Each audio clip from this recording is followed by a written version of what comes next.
This is Sirach 22 and 23. Be faithful to thy neighbor in his poverty, that thou mayest rejoice with his prosperity. Abide steadfast unto him in the time of his trouble, that thou mayest be heir with him in his heritage.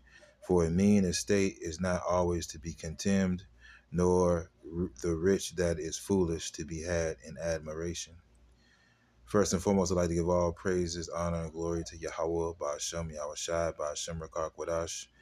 Double honors to the apostles and elders of Great Millstone.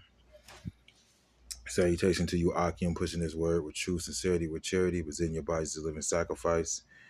We who are ready to live salute you. So I just want to go into this lesson, um, basically about being content with what you have, and being thankful for what you have, man. And as the scripture says, a mean estate is not always to be contemned, man.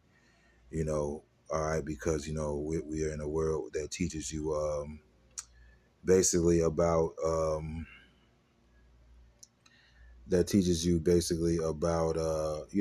access, just constantly adding to yourself, access, just things you don't even fucking really need, man. And that's why the scripture says matter of fact, let me get it. This is First Timothy 6 and 8. And having food and raiment, let us be therewith content. But they that will be rich fall into temptation and a snare, and into many foolish and hurtful lusts, which drown men in destruction and perdition. Right. And we see that, with our people who are in like entertainment, you know.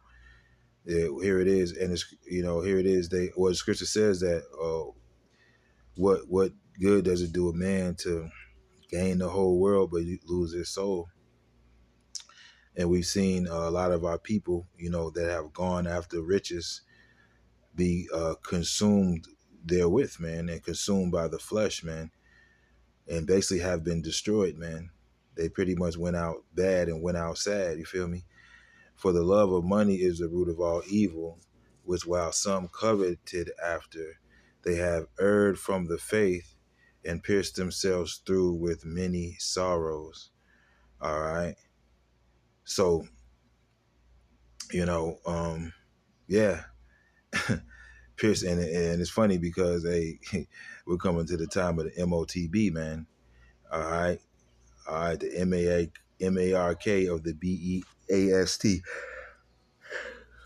Yeah, a lot of people are going to take that, you know, because of what? The love of money. All right. Because they don't want to lose whatever position or state that they're in, you know.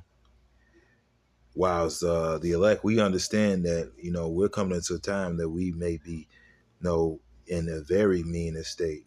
We may end up having to flee into the wilderness. We're going to end up losing everything, man, because, we're not going to be able to take none of this stuff with us, right?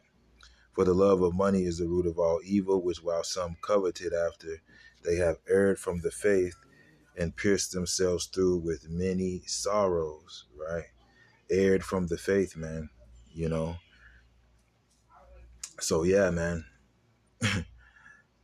and riches could, that's why the Lord said, what Jeshurun waxed fat and kicked and lightly esteemed the rock of his salvation, man. All right. you know, that's why the scripture says, let me grab it. This is Wisdom of Solomon 6 and 20. Therefore, the desire of wisdom bringeth to a kingdom, and if your delight be in thrones and scepters, O ye kings of the people, honor wisdom, that ye may reign forever, right? Honor wisdom, that ye may reign forever, okay? Because, hey, without wisdom, any riches that you have, you're gonna lose it, man. All right, you know, and and the scriptures tell you what the true riches are, man. The true riches are faith, man. The scriptures talk about them that have gathered faith for a treasure, man. All right, scripture says without faith it's impossible to please the Lord. So at the end of the day, really it's faith that we should be storing up, man, in righteous deeds, man.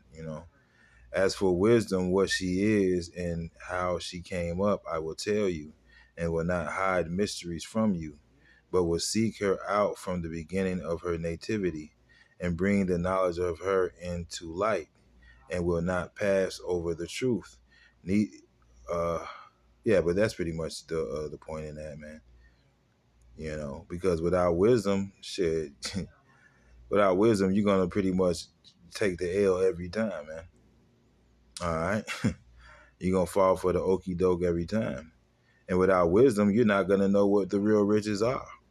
It takes wisdom to know that wisdom is the riches, pretty much.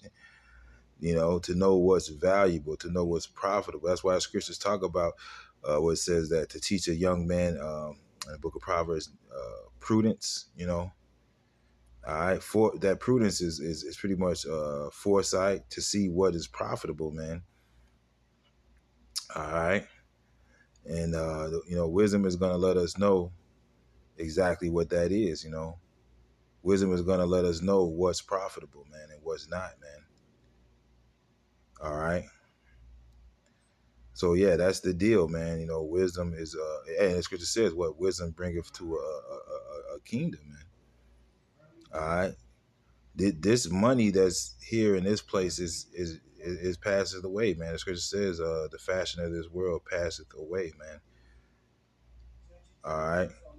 The scripture says, matter of fact, treasure, you know, and we bring this out a lot. This is Matthew 6:19. Lay not up for yourself treasures upon earth, where moth and rust doth corrupt, and where thieves break through and steal. But lay up for yourselves treasures in heaven, where neither moth nor rust doth corrupt, and where thieves do not break through nor steal. For where your treasure is, there will your heart be also.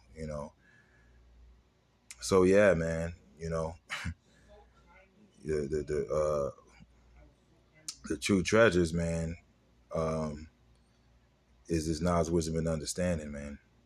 And that's what's going to be the stability in the times to come, because the scripture says, riches profit not in the day of wrath, man. All right. Scriptures talk about how they're going to cast their idols into the moles, into the vats. Well, right along with that is the American dollar. That's an idol as well, man. All right. People worship this money, man. This money is a god to these people. You know what I'm saying? But we understand that all the idols are going to be utterly abolished eventually. They're going to be abolished. You know what I'm saying? So, you know, we got to know what's profitable. Because hey, as Scripture says, riches get itself wings, man. This American dollar is a false balance, man. And the Lord, what the Scripture says, a false balance is an abomination in the sight of Yahweh Bashem Yahushua, man. All right. Because what it says, matter of fact, labor not right. Right. This is Proverbs 23:4.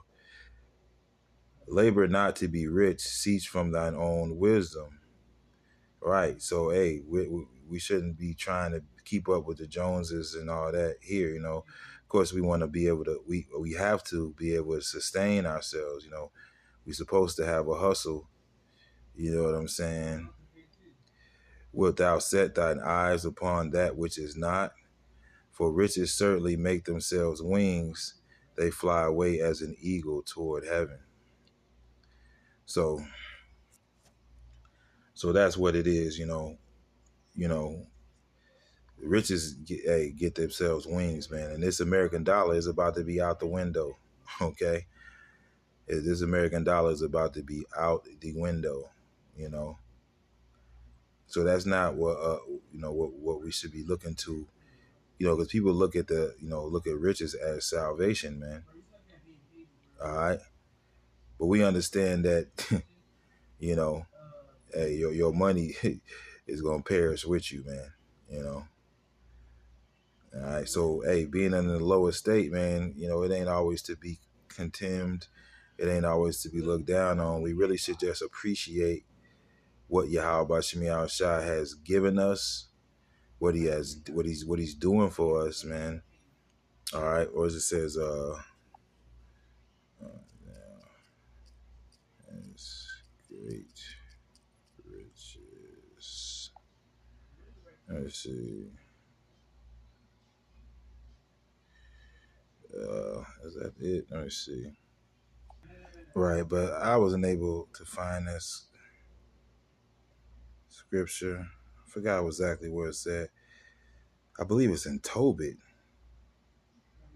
Right, it's something to the effect, if thou hast great riches, if thou fear the Lord. So like I wasn't able to find that. But yeah, if you fear the Lord, then you have great riches, man. You know? Yeah, you have great riches if you fear Yahweh Bashim Yahushai, man. So yeah, man, we just gotta continue to walk in the fear of Yahweh Bashim Yahushai, man. You know. But yeah, that's a little lesson I wanted to do. Hope there was some edification within it, and shalom.